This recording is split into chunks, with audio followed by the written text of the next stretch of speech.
You should compare yourself to other people when lifting. I'm going to go against the typical advice you see on the internet and say that you would benefit from comparing yourself to other people when lifting.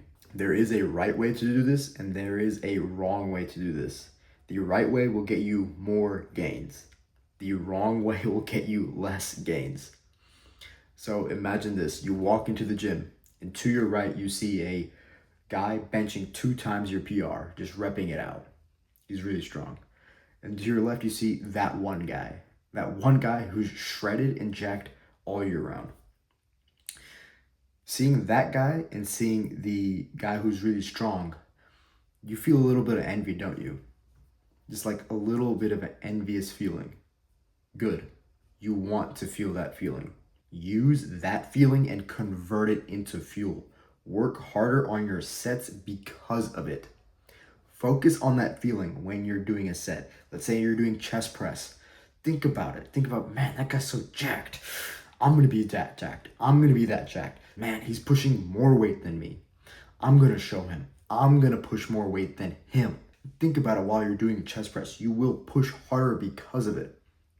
But there is a caveat. Only do this during your workout. You do this during any other time of the day. Let's say you're just eating food and you're thinking about, man, that guy was jacked. That's not good. You're obsessing at that point.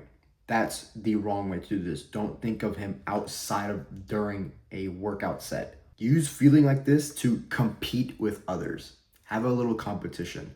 It's best to do this with a gym partner. So you're working out with your gym partner, compete with him. In an ideal scenario, your gym partner is relatively the same weight as you and has relatively the same strength as you in every lift. For example, my gym partner right now, the person who I work out with the most right now in this season of my life, me and him are exactly the same body weight and we push almost exactly the same numbers on every single exercise. Now there are some workouts where he's stronger than me, like he's just stronger than me, he does more reps, does more weight than me, and there are other exercises where I'm stronger than him, but ignore those exercises. For the most part, we're both pushing the exact same weight on everything. For example, the other day on leg extensions, he hit his set first, and I was talking to one of my other friends. After he finished his set, it was my turn. I asked him, how many reps did you do? I noticed that the weight was on 180 pounds, which is higher than what we usually do. He said 20 reps. Last time we did this, used 160 pounds and we did 15 reps. This time we're doing 20 extra pounds and 5 more reps. We're doing 180 pounds for 20 reps. I took it as a challenge when he told me, yeah, I did 180 pounds for 20 reps. I sat down and I said, I'm going to do this. There's no way I'm letting him top me. I'm going to show him. I'm going to do 180 pounds, 20 reps right now. And I did. If I didn't have that feeling of competition with him, I wouldn't have got that 180 pounds for 20 reps. And as a side note, he also feels the same way with me. If I do something and then I do a lot of weight with a lot of reps or an increased amount of what we normally do, he thinks the same thing, like, I'm going to do it. I'm going to do it. I'm going to show him. So it's a healthy relationship. But what do you do if you don't have this type of gym partner, or if you don't have a gym partner in general? There is a thing that I used to do. I still kind of do it from time to time.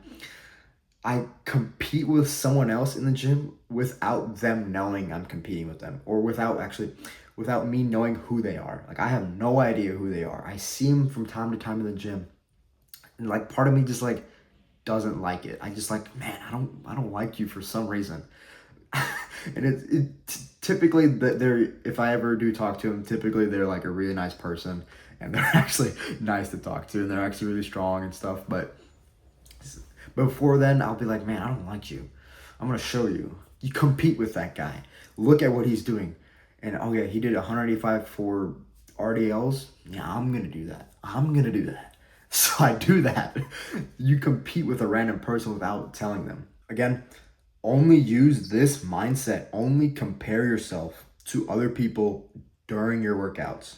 If you do it any other time of the day, you're doing it wrong. You're obsessing over it. For example, for me, I don't think about what my gym partner's doing outside of the day, like what weight he's doing outside of the day. It's only during our workouts where we're competing with each other.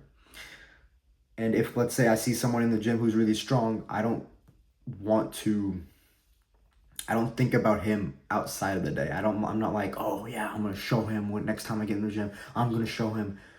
No. You only do it when you're at the gym. If you're thinking of them outside of the gym, you're doing it wrong. That's obsession. Don't do that. This mindset should only be used in moderation. Find a balance between your own pride and this mindset, because this mindset does attack your pride a little bit, but you still need to be prideful of yourself. You still need to be, yes, I can do it. I don't need outside motivation for this. I don't need to compete with other people, but at the same time, you need to compete with other people, because this will drive you a lot. This will push you very, very far. But you need to be prideful of yourself. Be proud that you made it this far. Be proud that you're putting in the work. You don't want to come off as insecure. You want to be prideful, but still compete with everyone. Remember, only compare yourself to others if you convert that envy into fuel. You know what to do. Get up and get after it.